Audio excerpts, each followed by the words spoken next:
Good morning. Welcome, everyone. Welcome to all of you in the room watching us live, everyone online watching us wherever and whenever you are watching us. You are all welcome here. I'm Reverend Deborah Gay. I'm the staff minister at CSL Bellingham, and I'm host for today's service. My pronouns are she and her, and my ancestors come from, I love the Celtic world. That's pretty much my group, the Great Britain, Germanic aspects of the Celtic world. So I invite our online viewers to type in the chat where you're viewing us from, because it's really fun for everybody to see who's online and where you are coming in from.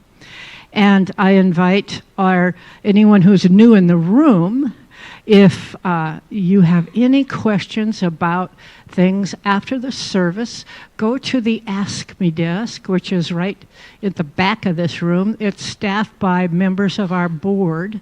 And there you can learn more about all the activities we're doing and any kind of question you might have about this spiritual community. We're delighted that you found us. And today we have a wonderful guest speaker who there may be a few in the room who don't know who she is. Reverend Dr. Andrea. Or as I like to say, just Dr. A is the shorthand. But I'll tell you a little bit about her for folks who are new.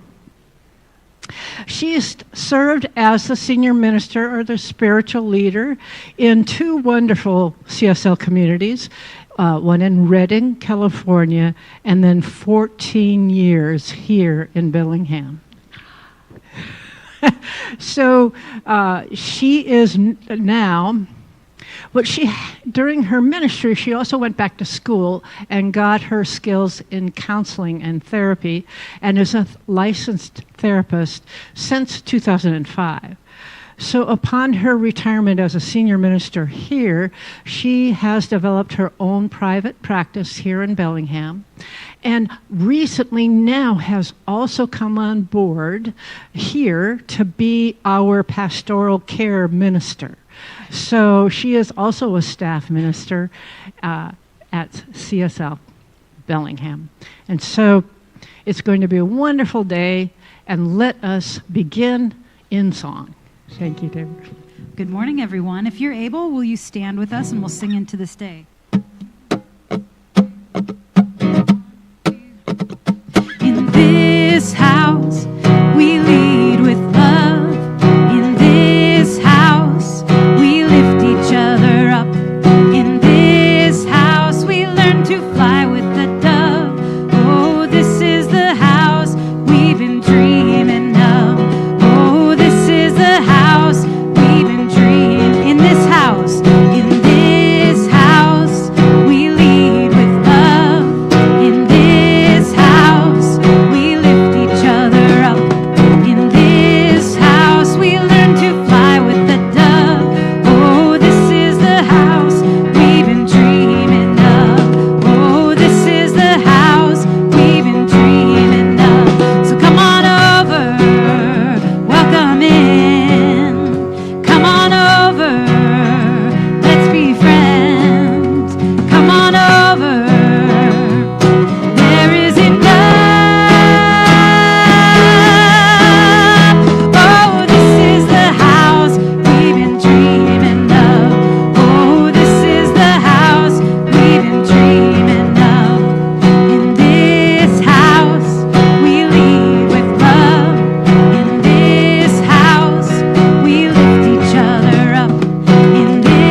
Good morning.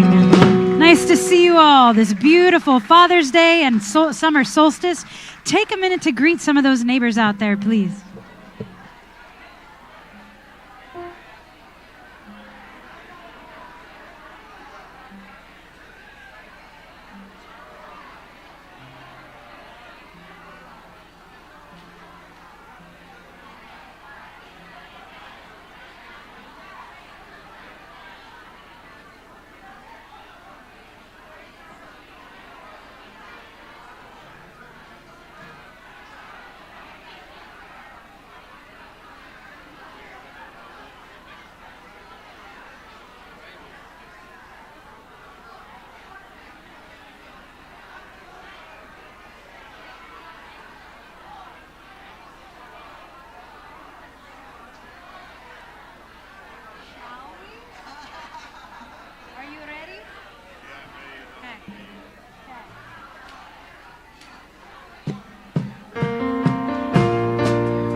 Like to invite all of our kiddos who are here with us today to meet your teachers up on stage, and we'll sing you out into this glorious first official day of summer, longest day of the year, and Father's Day. Come on up, kiddos. Hooray for the world. We're glad to be on, and we're so glad these kiddos are here today, too. Hooray for the world. I'm glad to be on it. Hooray for the world. I'm glad to be on it. Hooray for the world. It's a special place. Got Mother Nature and the human race. The world's got trees and bumblebees, rivers and lakes and the open seas, mountains and valleys and animals too, and a sun that shines on me and you. Hooray for the world. I'm glad to be on it. Hooray for the world. I'm glad to be on it. Hooray for the world. It's a special place. Got Mother Nature and the human race. We got Mother Nature and the human race.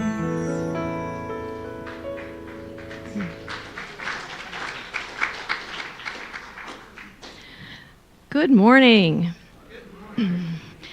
My name is Rylan Wingerter. I am a practitioner. I will be your practitioner for today. I'm also leading the teens. If there's any here, we'll meet in the classroom after this prayer.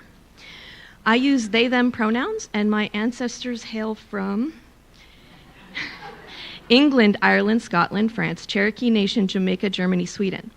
I will have that memorized at some point. As practitioners, our job is to know the truth for you, and we have many ways that we can offer that to you, including all the things on the slide here, as well as doing prayer work and just being present and knowing the truth here and now. So that's what we are going to do now. Please join me in an opening prayer.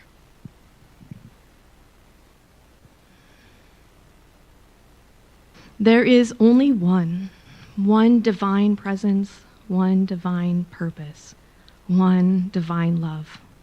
That love, that joy, that light, that bright, shining, glorious oneness is here now. It is present in each of us, in our hearts, our minds, our souls, connecting us together, connecting us to that presence, connecting us to the world. Through our heart connection, we spread love and joy and peace. We spread it with every word, every thought, every action.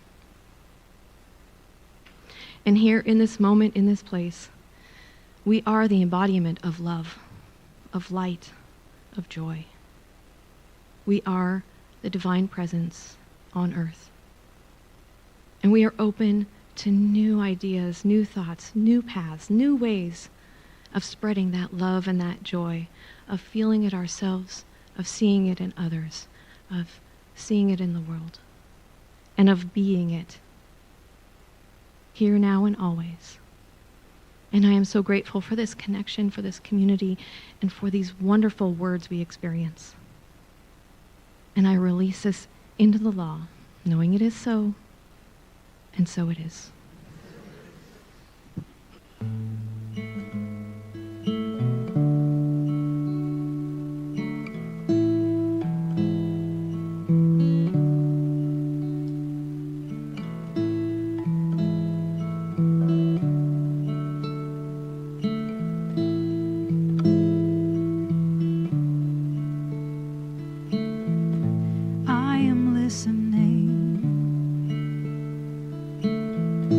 To the wisdom of this body, and I am honoring the balance that exists in all things. I am listening to the wisdom of this body, and I am honoring that exists in all things. I am listening. I am listening to the wisdom of this body, and I am honoring the balance that exists in all things. Slow my step.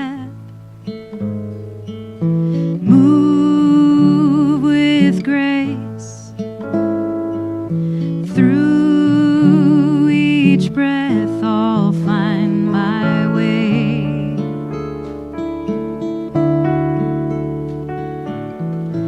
I am listening to the wisdom of this body, and I am honoring the balance that exists in all things.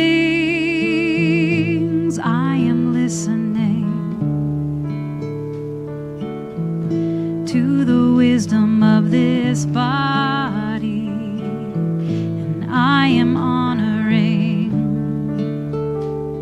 the balance that exists in all things. Slow my step. Move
nothing less than sublime.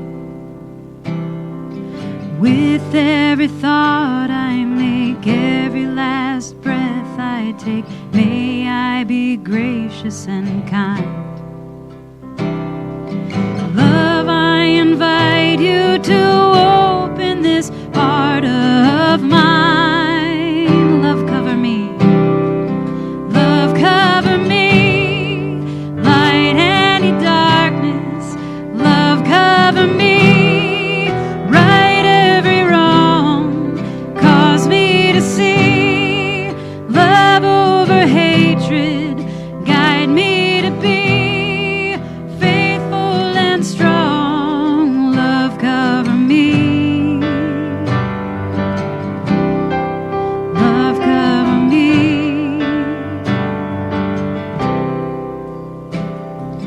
Kindness wash over me. Make me a symphony. Play every note you can find.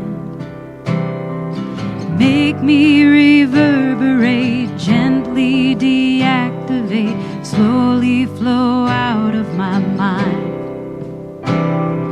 Find me a melody, dancing, may my anthem be.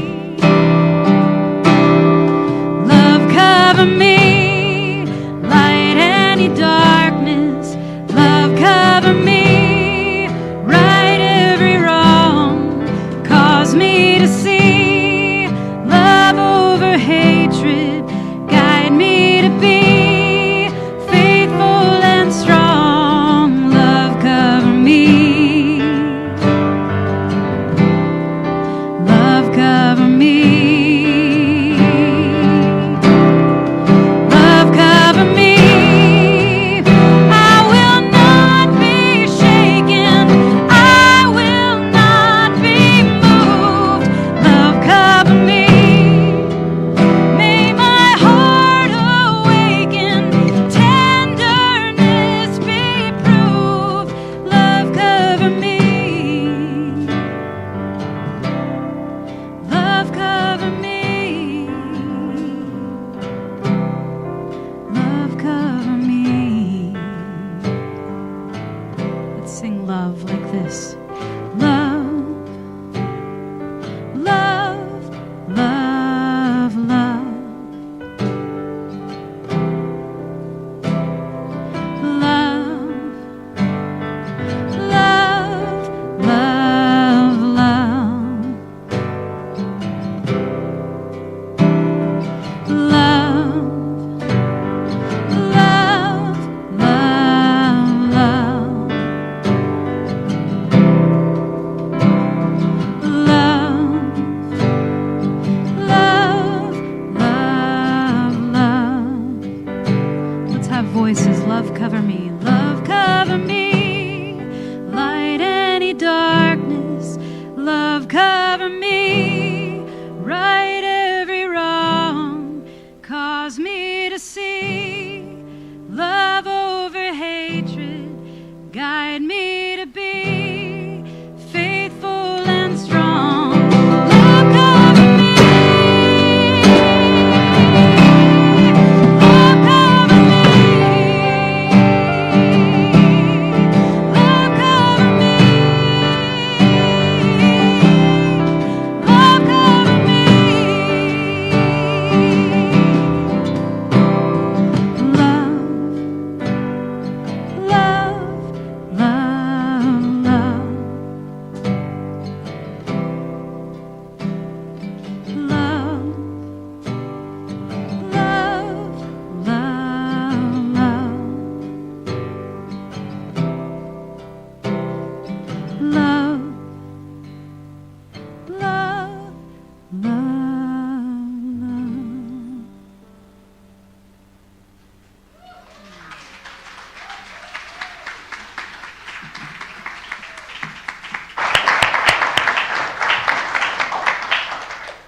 Man, I have missed you guys.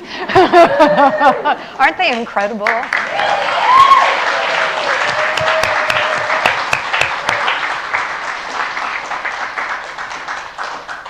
Well, you know what today is, right? It's Father's Day. And I would really appreciate any of you who are fathers in the room, any of you who are stepfathers in the room, any of you who are father figures for someone else, would you please stand up so we can thank you for your love?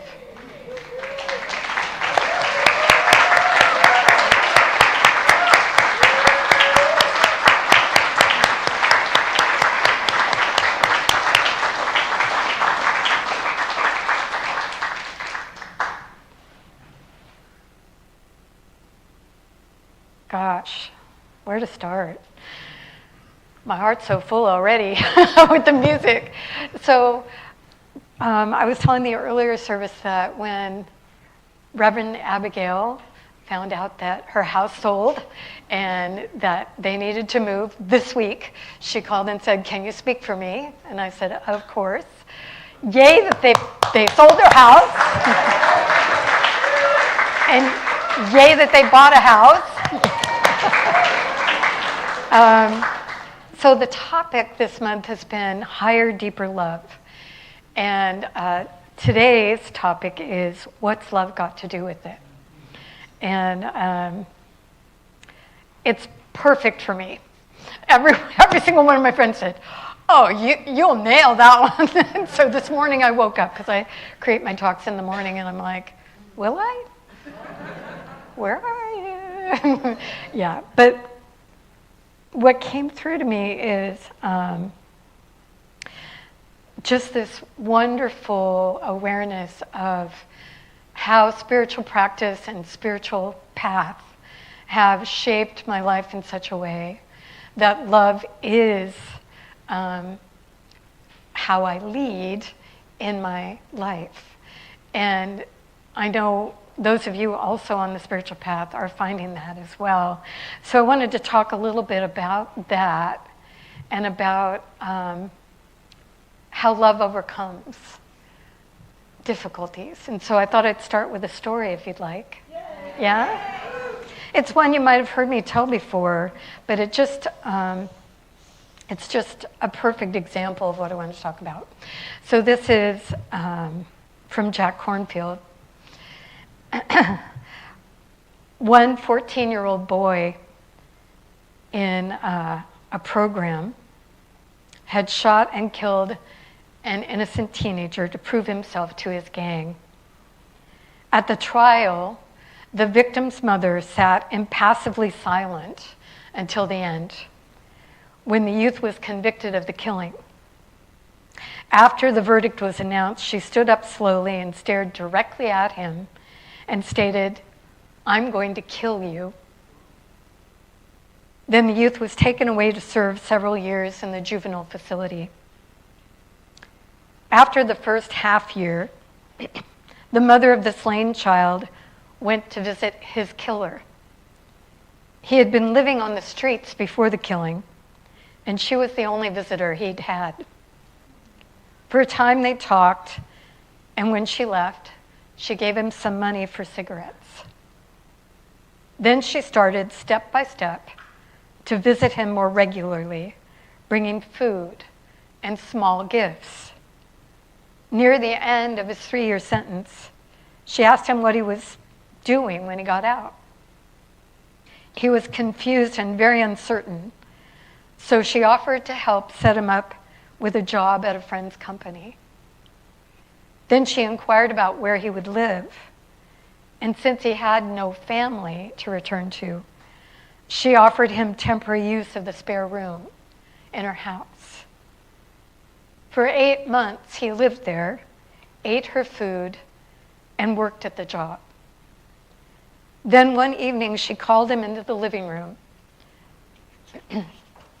to talk. She sat down opposite him and waited. And then she started. "Do you remember in the courtroom when I said I was going to kill you?" "I sure do," he replied. "I'll never forget that moment." "Well, I did," she went on. "I did not want the boy who could kill my son for no reason to remain alive on this earth. I wanted him to die. That's why I started to visit you and bring you things. That's why I got you the job and let you live here in my house. That's how I set about changing you. And that old boy, he's gone.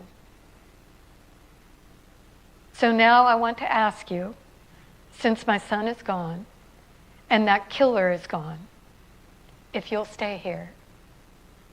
I've got room, and I'd like to adopt you if you let me.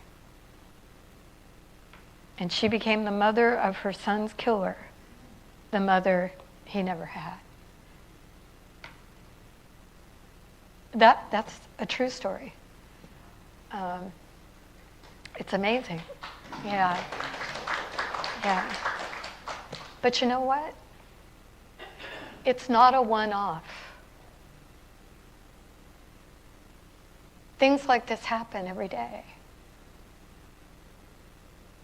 Because all over the world, stories of love transforming lives, healing, lifting, and changing outcomes are happening.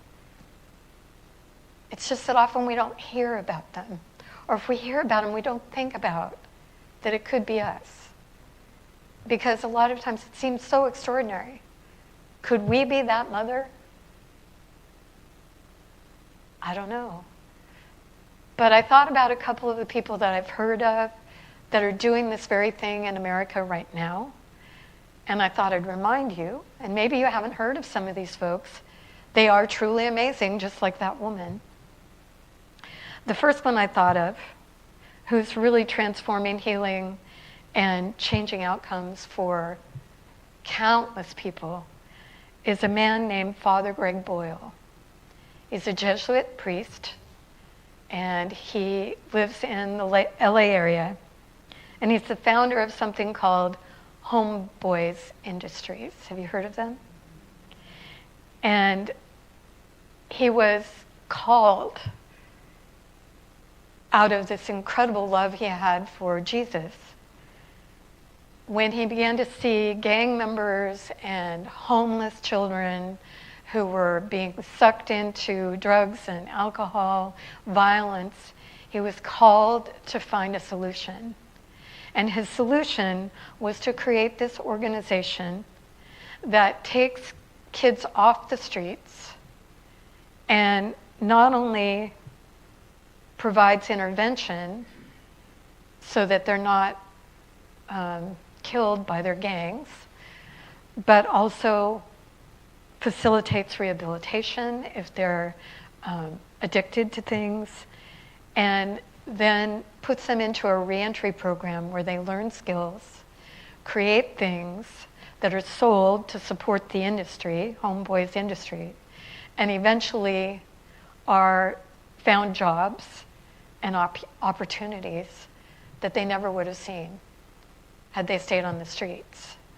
So Father Greg has tons of YouTubes. He has a website. If you haven't heard of this guy, he really is truly amazing. And again, he's just allowing love to lead the way. The other person I thought about, maybe you've heard of her. Her name is Valerie Kaur, Kaur. She is a Sikh. And during 9/11 times, her uncle, because they all wear turbans, was mistaken for a Muslim. He ran a gas station in Arizona, and someone shot him to death. She was younger. She was probably in her late teens, early 20s when that happened. And rather than hate, she and some of her family members went and talked to the killer in prison and just reached out in love to try to understand why that had happened and to explain who they are and what they stand for, which is love. and tremendous forgiveness was offered, which started her on a path that she now has an organization called Revolutionary Love. And the reason it's revolutionary is it is not confined to one group of people, but to everyone. So she's an amazing speaker and an amazing activist, but what I love about her activism is it doesn't make the other person wrong that she's trying to speak to and help understand a different perspective. Very powerful woman. And of course, my favorite, because I am myself a cook, is a man named Chef Jose Andres. Have you heard of him? World Central Kitchen. And if you haven't heard of that organization, he was a chef. He was born in Spain, became a naturalized American citizen, went to chef school, had his own restaurant, and when the hurricane hit Haiti, he realized that nobody was doing anything to organize to feed the people. And so he brought some of his chefs. They went to Haiti. They organized the local restaurant owners and their chefs, and they began to serve food on the street to people who had not had meals in days. And that started a whole organization where all around the world, Chef Jose organizes local chefs to provide meals for people when terrible things have happened. So you may remember when Maui was hit by this terrible fire that destroyed, and it was just wiped out Lahaina. His chefs were there serving food. And you know, how many of you cook? How many of you love cooking? A few hands will go down, I know. But you know that when we feed people, like our Gourmets for Good folks are doing, you know that we're not just serving food. We're serving love, right? And that's what that organization does. So I came across a quote that long ago kind of shifted my perspective, and I talked a little bit about it at the 9:30 service. It's a quote from Sri Nishragata, hard Indian name for me.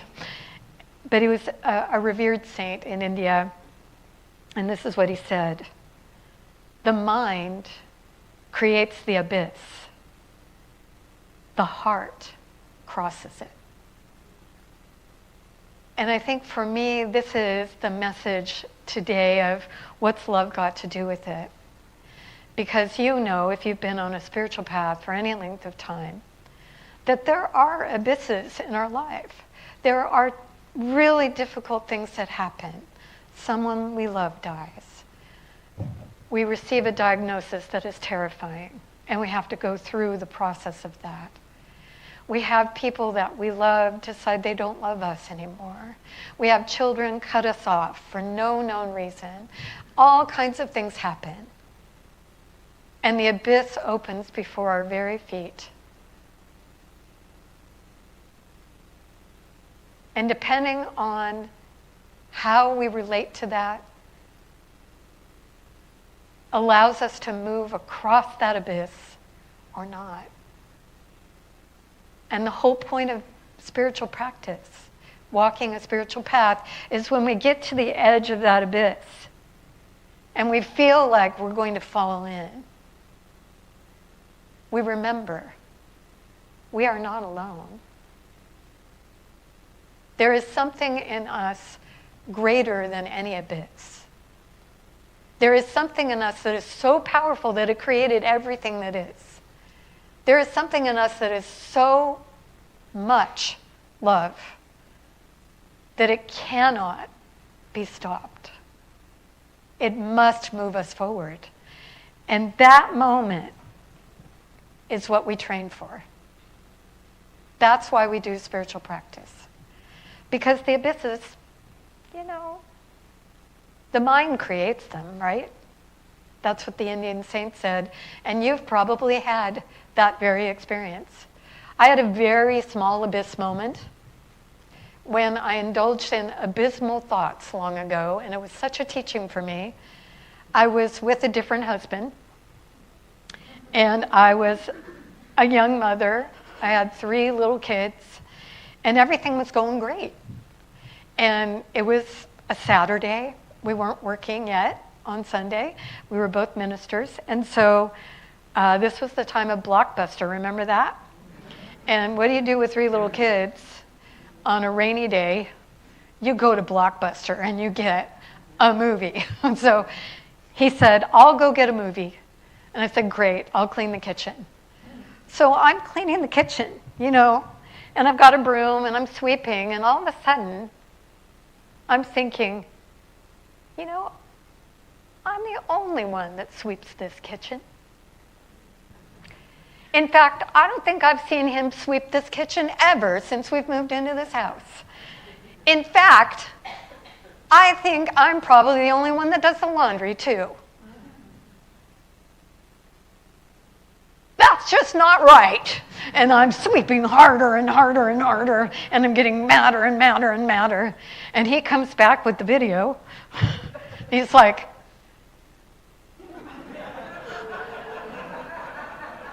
everything okay? No. Okay, what happened? Everything was fine when I left. Well, let me tell you a thing or two, Fortunately, I caught myself right then. And I said, you know what? I just had an abysmal time here.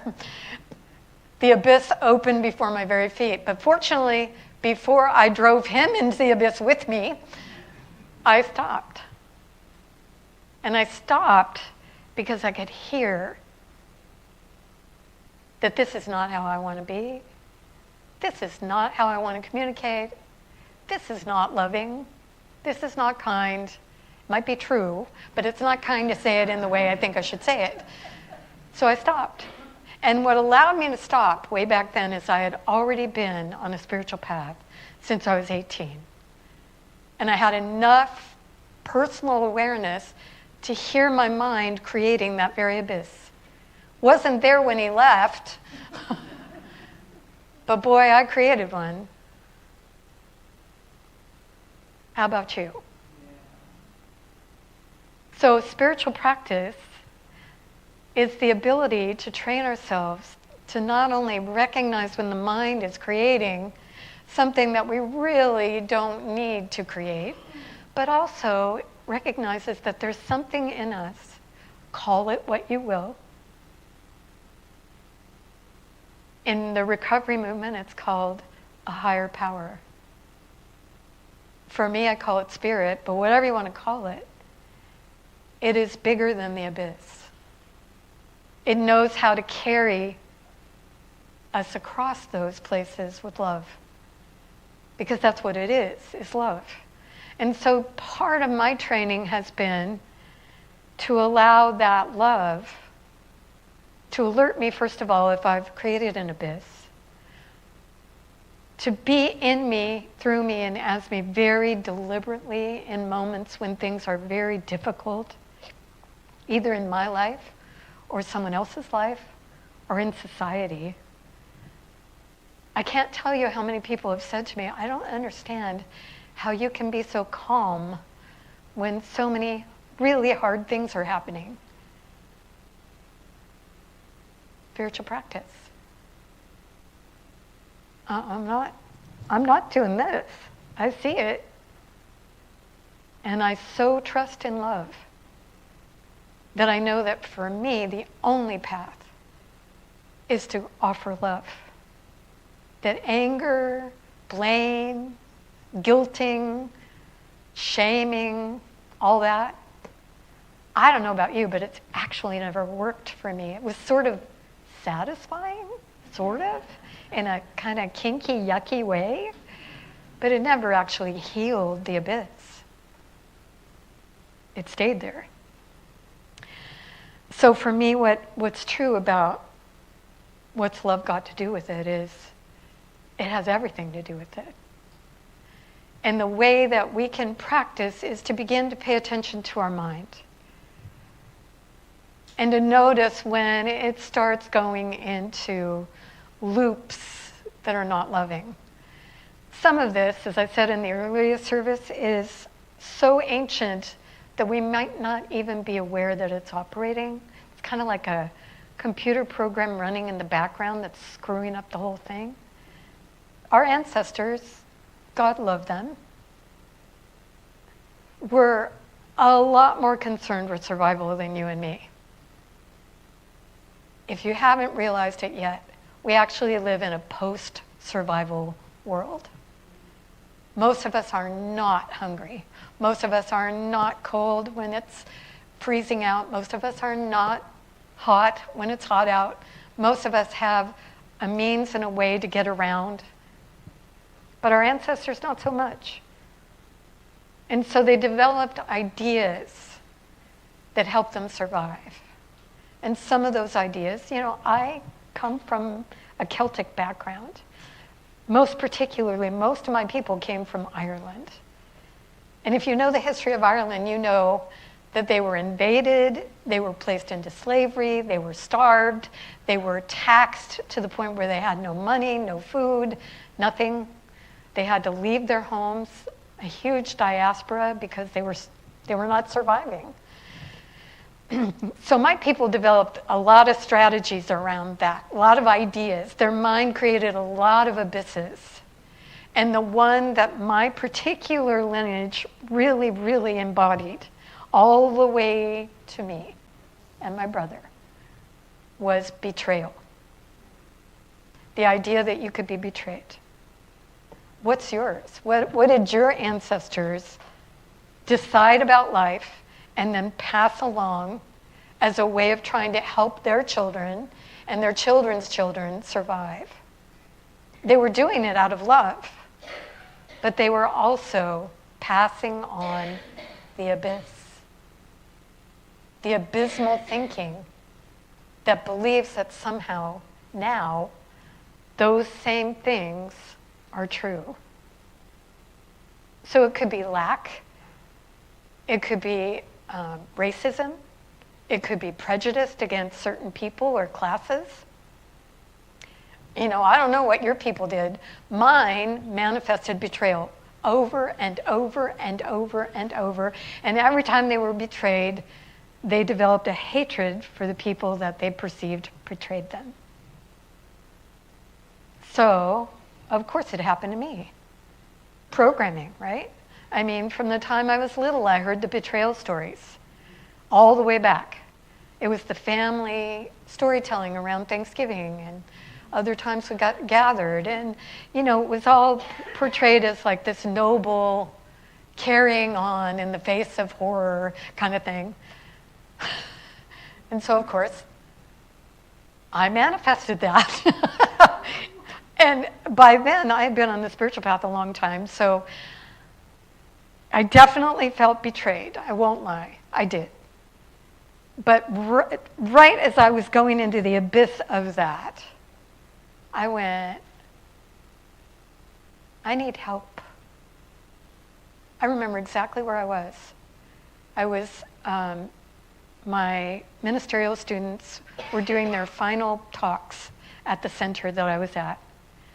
And we were all going to gather for a celebration at Starbucks afterward. And so they went on, and I had my own car. Got in the car. It's night. I'm in complete destroyed mode.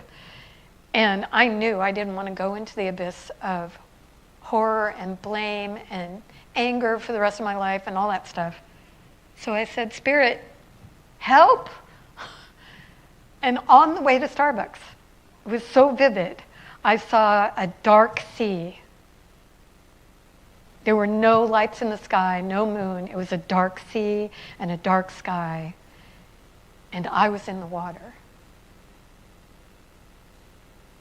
And a voice came out of that dark sky and said, swim, damn it! My God's kind of, my dad was in the Navy, what can I say? And I was like, swim. Move. This is now your life. And from then on, it changed. I got to my students and they're like, everything okay? Like, everything is really okay. You guys did a great job. So, you know, we're not trained to rely on people very much. A lot of that comes from that ancestral programming. You can't trust people, so just your people are the ones you should call on. And then you get to America and your people are in the old country and there aren't very many of your people here. And so you don't have very many people to lean on. And so you just try to go forward with your own willpower when all along a profound love is available. So, I guess my point is, that love is permanently factory equipment for you. But it only operates when we allow it. And so spiritual practice is the opening of the heart to the love that already exists within, that has nothing but love in it, and can move in the world just like that mother who killed her son, move in the world just like Father Boyle, move in the world just like Valerie Carr, move in the world just like you and me. So I'll do a prayer for us. And I'll encourage you to renew your spiritual practices if you've forgot. And if you don't have one, my goodness, this town is full of it. You can go do Tai Chi, you can do Qigong, you can do yoga, you can do meditation, you can do sound bathing, you can do so many things. You can pray with practitioners right here today. Take advantage. Swim. Know with me as I know. Love is completely, wholly present. Present in you, present in me, present. Offering itself all the time. And now I make a vow, and I invite you to do the same in your very heart, to open to that love. Not the wimpy, Valentine-y kind of love, but the love that generated this entire planet, the love that created everything that is, and the love that is manifesting in you and me all the time. I make a vow to turn to that love. Whenever my mind begins to create an abyss, I turn to that love in tight spots and in beautiful places. I turn to that love to help me and guide me when I don't know what to do. And without fail, every time I turn, that love turns right back and is fully present in me and in you. And for this, I am so thankful. And so it is. Thank you, everyone.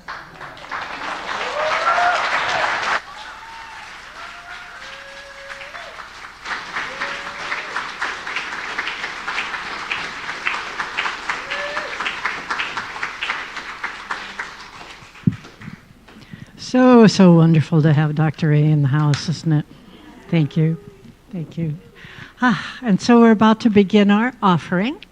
And I just want to take a moment to express my own gratitude for there are people in the house here who have for years supported this spiritual community. And I want to acknowledge them, as well as those of us who are newer to the community and are participating in building it to whatever is the next yet to be. Thank you. And I ask our ushers to come forward.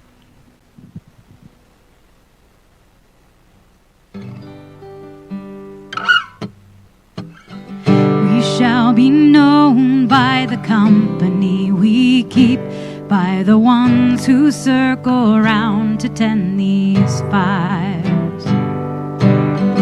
We shall be known by the ones who sow and reap the the seeds of change alive from deep within the earth. It is time now. It is time now that we thrive. It is time we lead ourselves into the well. It is time now, and what a time to be alive. In this great turning we shall learn to lead in love. In this great turning we shall learn to lead in love. We shall be known by the company we keep, by the ones who circle around to tend these fires. We shall be known by the ones who sow and reap the seeds of change alive from deep within the earth. It is time now. It is time now that we thrive. It is time we lead ourselves into the well. It is time now, and what a time to be alive. In this great turning we shall learn to lead in love. In this great turning we shall learn to lead in love. In this great turning we shall learn to lead in love.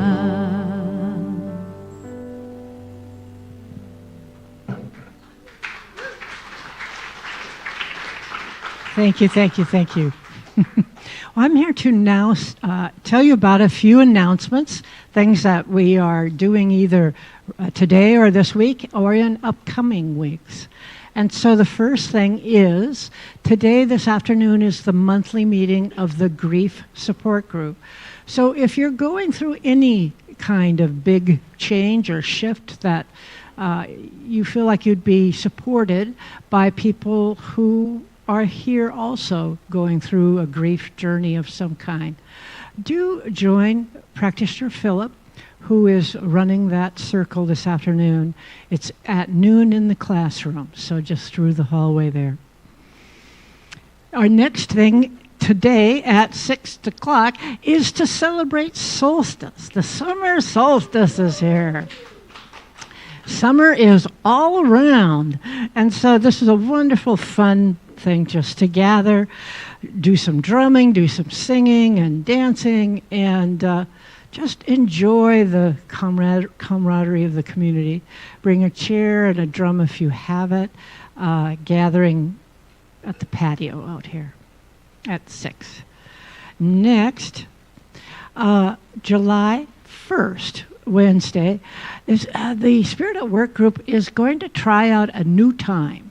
They usually have been breakfast meetings, and they're going to try out here in July lunchtime.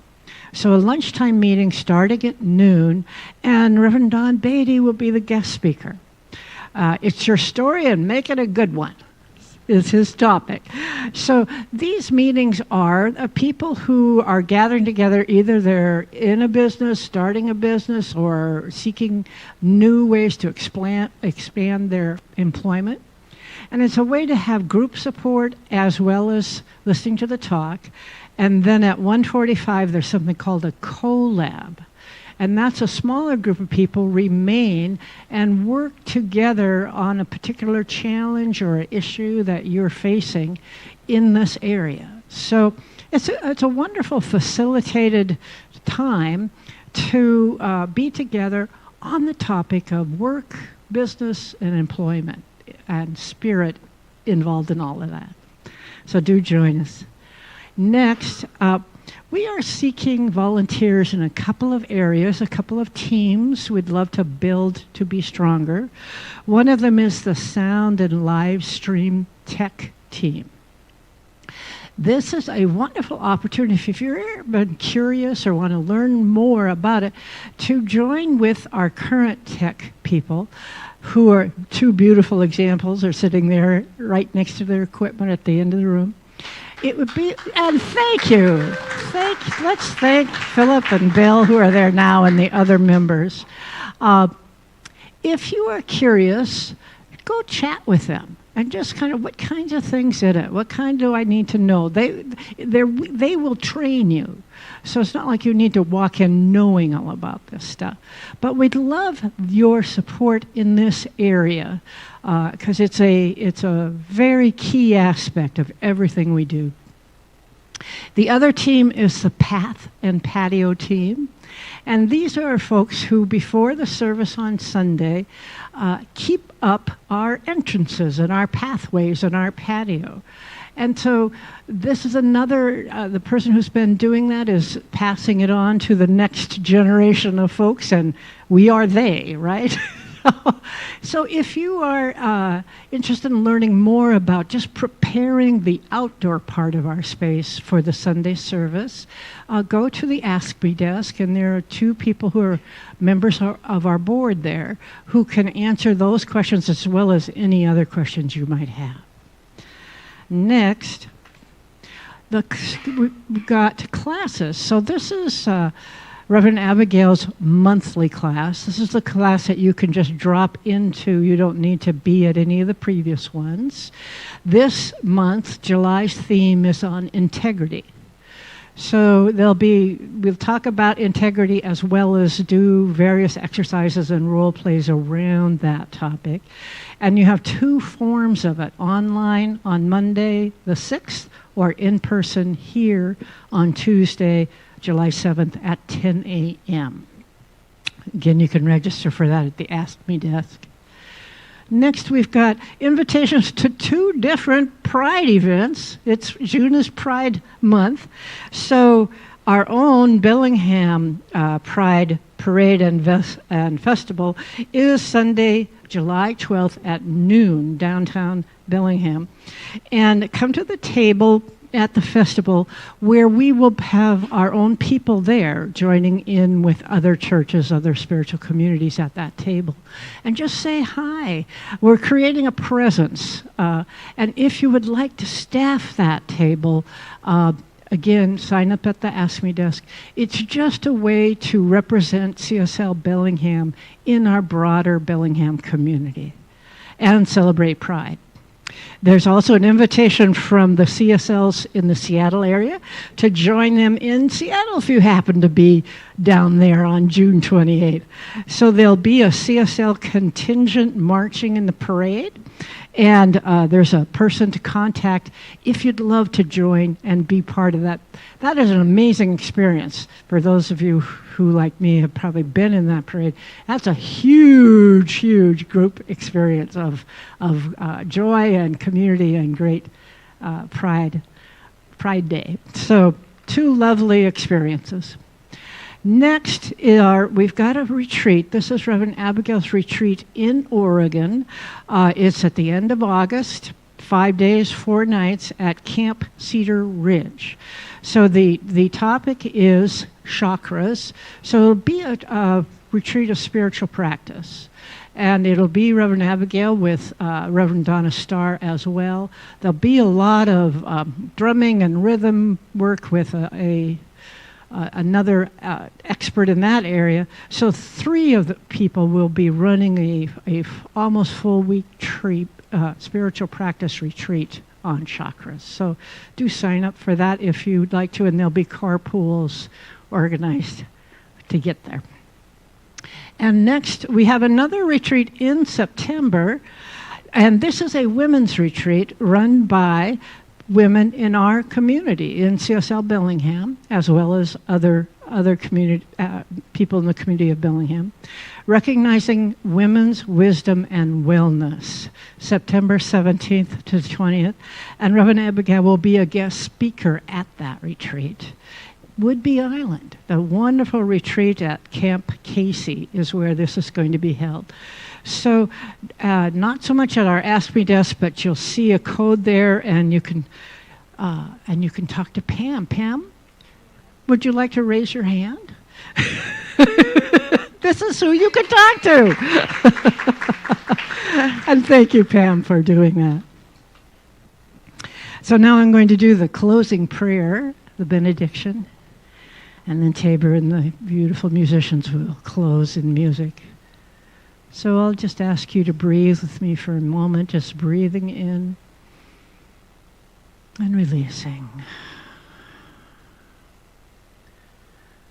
And we've just been bathed in this consciousness of love. That love in all its forms are with us always, even in those times of challenge, and even though those times when we feel like the abyss is one step away. Love is still with us, creating, supporting, and lifting each of us.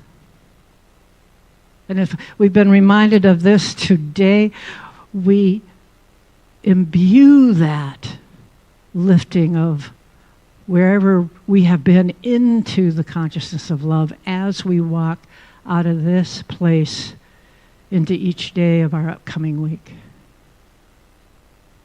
And that consciousness of love that you live in not only supports you, it supports everyone that you meet, every relationship you're in, every group that you're a member of. You are a carrier of the consciousness of love. And it is the gift that we give, even without knowing. And so I join with you in this moment to know that your presence matters. Your presence makes a difference in your life and in the life of the people around you. I am so grateful for the privilege to be with this beautiful community this morning. I'm so grateful for every one of you who are saying yes to being that contagion, that carrier of love. Life is so very good. And I affirm this with you by simply saying out loud together, and so it is. All right, friends. Well, if you're able, we're going to stand up and sing one last song together. Also going to make a personal plug. I'm in a band called The Sweet Goodbyes, and we're playing the Elizabeth Park concert series this Thursday from 6 to 8 p.m. So Thursday, 6 to 8, pray for some sunshine because it looks like the rain's coming. It would be great to see you there. 1, 2, 3.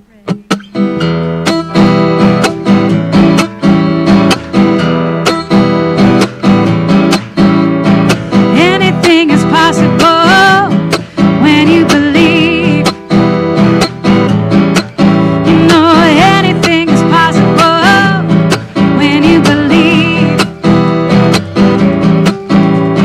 You can make a mountain move when you believe. You know you can make a mountain move when you believe. Don't you know that you can change your life when you believe? Don't you know that you can change your life when you believe in yourself? In yourself, when you believe in yourself, when you believe in yourself, when you believe in yourself, when you believe, oh yeah, we're gonna make a miracle when you believe. You know you're gonna make a miracle when you believe. And everything you want, you got when you believe. You know everything you want, you got when you believe in yourself, in yourself, when you believe in yourself, when you believe in yourself, when you believe in yourself. Yes. Enjoy this lovely summer solstice. Happy Father's Day. We'll see you again soon.